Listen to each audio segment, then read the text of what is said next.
kaidah takwil yang berlaku. Sehingga para ulama ussalaf yang kita kenal, mereka adalah orang-orang yang memiliki pemahaman terhadap takwil dari tekstual. Artinya mereka tidak hanya sebatas menghafal teks, tapi mereka juga paham tentang kandungan makna dari teks.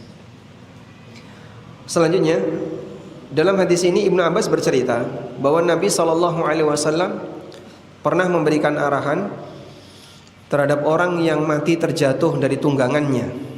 Lalu beliau menyampaikan, silahkan dimandikan air bercampur bidara dan kafani dengan 2 helai kain.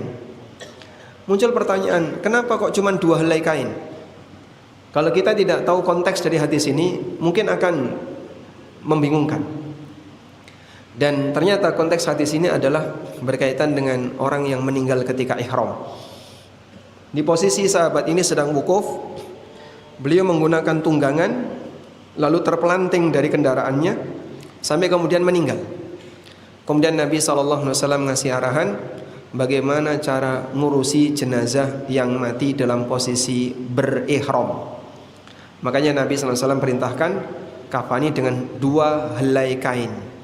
2 helai kain di sini adalah sebagaimana pakaian orang ihram, bawahan dan atasan. Bawahan namanya apa?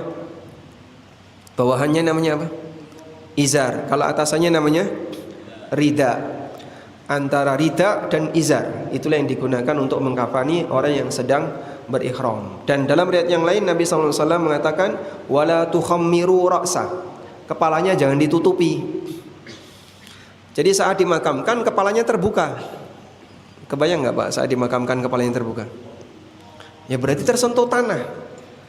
Sehingga saat ditaruh di dalam liang lahat, kepalanya tersentuh tanah.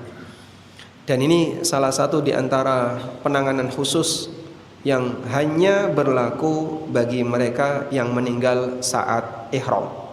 Baik. Dalam riwayat yang lebih lengkap dari Sa'id bin Jubair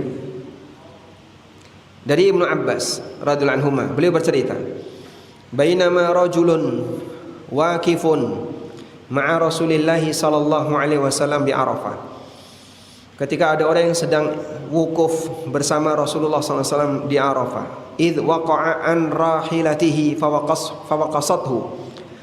Tiba-tiba ada orang yang terpelanting dari kendaraannya, fawaqasathu, lalu diinjak-injak sama tunggangannya. Dan ini bukan tanda su'ul khatimah. Begitu sampai diinjak-injak sama ontanya, apa dia punya salah sama ontanya? Ya kita nggak perlu berpikir seperti itu. Sebab kematian itu banyak.